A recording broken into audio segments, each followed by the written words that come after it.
যে শাফি রহমতুল্লাহ আলাইহির মতো ব্যক্তি সারাদিন পরিশ্রম করে আসতেন, রাত্রে যখন বাড়িতে ফিরতেন মার পায়ে তেল মালিশ করে পাও টিপা টিপা ঘুম পড়াইতেন, মাঝে মাঝে তালু উঠাইয়া চুমা দিতেন। মা জিজ্ঞাসা করতো কি করি সেটা? তোমার পায়ের তালুতে চুমা দেই না, আমি তো আমার জান্নাতে চুমা দেওয়ার স্বাদ নিতেছি। দিন দিছিলেন এটার জন্য।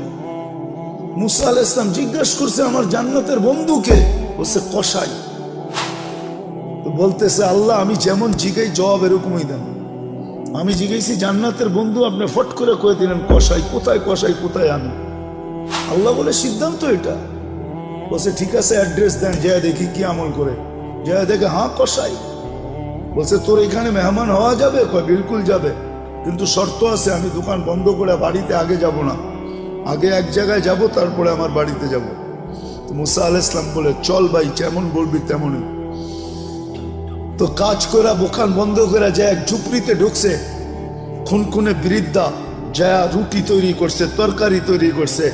বৃদ্ধাকে বুকে উঠায়া বুকে পিঠ বুকে লাগায়া নেওলা বানায় বানায় খাওয়াইছে।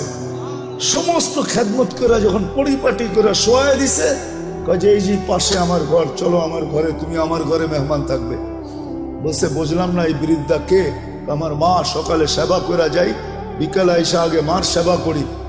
বুঝলাম তো সেবা, কিন্তু মাকে যখন সেবা শেষ করার পরে শোয়া দিলাম, মা জানি হাত উঠে কি বললো, কারে দূর পাগল মা, যখনই সেবা শেষ করি তখনই হাত উঠে বলে আল্লাহ আমার সন্তানকে মুসার জান্নাতের সঙ্গী বানায় দিও।